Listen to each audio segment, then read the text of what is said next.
Okay, a very good morning to all of you.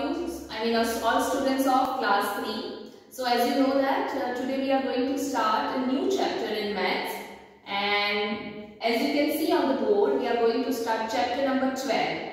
So the chapter number 12 is data handling. Okay, so before I start the chapter, I want to tell you, because it is very easy. It's the easiest chapter in the math.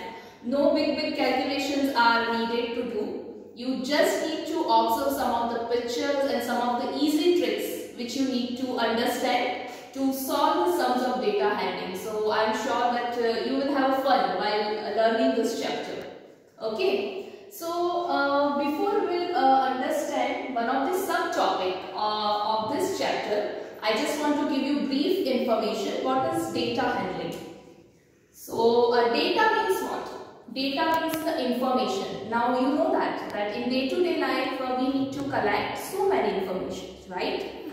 And some of the informations are in such a way that they are very huge informations. So if you are going to maintain that information manually one by one, it would be very difficult to maintain all the information. Okay, so what is the data? The information which we collected. Okay, now it could be information of anything, like you have so many friends in your class, right? So all of them like different breakfast dishes, all of them have different hobbies. So one of the information that also which you collect from your classmates, right? So that is called data, all kind of information. And what is handling of data? When you get the information from your classmates or from anywhere, you have to put that information in a systematic way, right? Because when you are going to represent that information, there should be a one systematic way to represent the information. So representing and handling the data in a systematic way, which follows some rules, it is called data handling. So I am sure you understood what is data and why we need to handle the data. Okay. Now there are various ways for handling the data. In this chapter you will learn mainly two ways for arranging the data.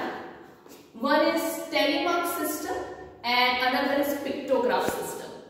So both methods are very easy to understand. Okay. In pictograph, generally you just observe the picture and note down the information in a systematic way, in a tabular form or chart form. And the telemarks is representing the information by using some of these symbols. Okay. So today in this chapter, first of all, we learn about subtopic telemarks. What is today's subtopic of chapter 12? Telemarks. Okay. So telemark is the one of the way by which you can represent your data in a systematic manner. So first of all, we need to understand what is telemarks. Okay. Telemarks, as I wrote over here, these are the vertical lines. Okay. Vertical lines. These are the vertical lines, as you can see here. With the help of telemarks, you can represent each number with the help of telemarks once you gather the information or data. So before we learn how to arrange the gathered information in a telemark system, we need to understand what is telemark, how to represent each number with the help of telemarks. So here you can see I wrote different numbers from 1 to 9, and just below that I just drew some of the vertical lines or symbols, right? See, as we can see, telemarks are the vertical lines. So how can we use these vertical lines to represent each of the number? That we first of all need to understand. This is number 1. So to show number 1, I draw one vertical line. I draw one vertical line, one telemark. Then number 2, I need to draw two vertical lines. Then then going forward 3 vertical lines, then 4, 1, 2, 3, 4 vertical lines. Okay, so up to this it is very easy to understand how to represent 1 to 4 using tally marks. But yes, we need to be little bit careful when we reach to number 5. There is a little different way to represent number 5. So once again I will show you. I hope all of you understand up to 1 to 4. So when you reach to or when you want to show any information with the help of number 5, how can you represent that number 5 from tally marks? You will draw 1, 2, 3, 4 vertical lines, and for showing number 5, this kind of slanting line you need to draw. You need to be careful. When you reach to 5 number, always that 5 number could be shown using this kind of slanting line over first 4 tally marks. Okay. Now moving forward to 6. 1, 2, 3, 4, 5. Then again 1 tally mark. So this is 6. Same way I hope you can write for 7, 8, 9, 10. 1, 2, 3, 4, 5, 6, 7. So it is showing 7. Then 8. 1, 2, 3, 4, 5, 6, 7, 8. Okay. Now you will go to 9. 4, 5, 6, 7, 8, 9. Now I hope you understood how to write 10 yourselves. How you can represent number 10 with the help of tally marks. 10. 1, 2, 3, 4, 1 slanting line. 1, 2, 3, 4, 1 slanting line. So this is the way by which you can write your numbers or you can represent your numbers with the help of tally marks. Okay.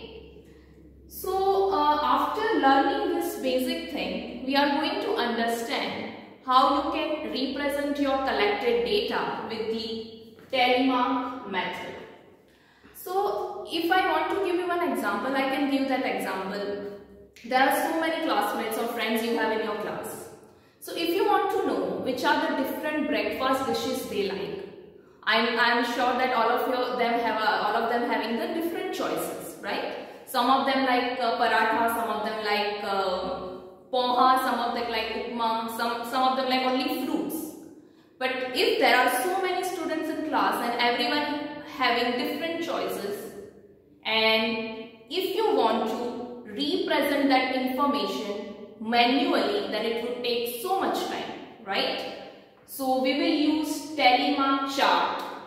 Using this table, or we'll use one table and we'll make the tally mark chart to represent the information. So let's see this example.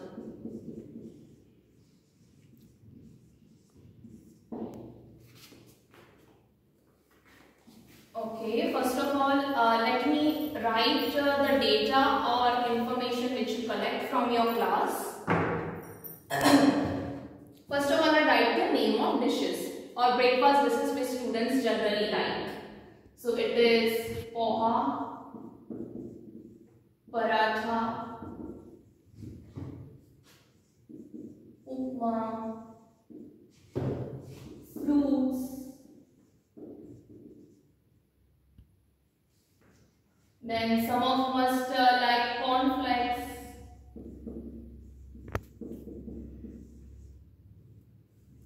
okay. So these are the different options which your friends could give it to you. Now it may happen that more than one students like the same dishes. For example, if you have 2, 3 friends in your class, they might like same dishes, right? So poha would be liked by 3 students, for example. So I have to write poha 3 times when I collect the information, because it is a choice of 3 students. Then again upma would be like 2 students. so I'll write upma 2 times. Fruits might be like by 5 students, so I have to write fruits 5 times like this.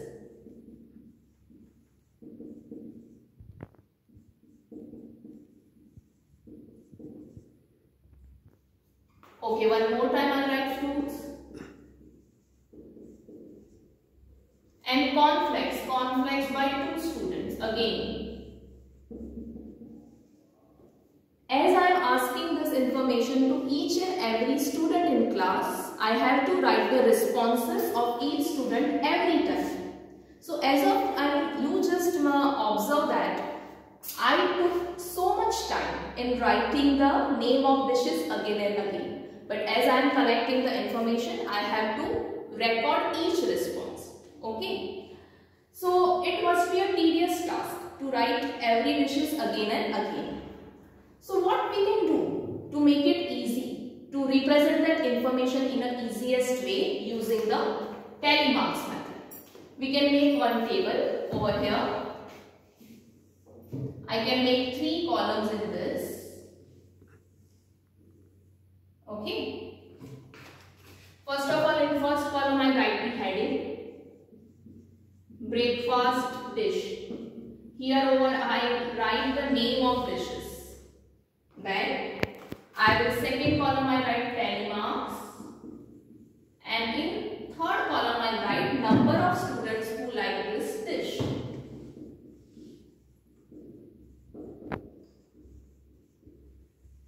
Okay. So first of all, in a first column you just need to write name of each dishes only one time.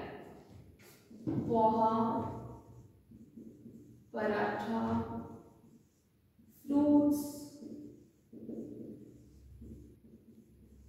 upma and cornflakes. Okay. Now first of all I write the responses based on the number of times I wrote dishes over here. If I can see here, poha is a choice of 1, 2, 3 students. So how many students like poha? 3. So I write 3 over here. Then second dish is paratha. So who like paratha? I wrote it only 1 time, so only 1 student in class like. So 1. Then next one is fruits. Fruits, it's a choice of 1, 2, 3, 4, 5 students. So I'll write 5 here in front of fruits. Then we reach to upma. Upma also is a choice of 1 student only. Okay, sorry. Upma is a choice of 2 students. 2 students gave response that they like upma. So I write 2 over here. And then cornflakes. So cornflakes is again a choice of 2 students. Yes, of course, we need to circle paratha also, which we already mentioned over here. So these are the number of students and these are the name of dishes. Now we already learned how to represent each number using the tally marks. So poha, as I wrote 3 students like, so I draw 3 vertical lines. 1, 2, 3. Just a minute. 1, 2, 3. Paratha, only 1 student. So I draw only 1 tally mark. Fruits, 5. 5 students like. Once again check from here. 1, 2, 3, 4 and 5. So I draw 1, 2, 3, 4 and 5. Of course, we know how to represent 5 number in a tally mark system. Then upma. Upma like by 2 students. I draw 2 vertical lines, and cornflakes again 2. Okay. So this is the way by which you can represent and you can arrange your system quickly. So today we learnt about one of the method for arranging a huge data of information, that is tally marks, and in the next period we cover the next topic. Thank you so much.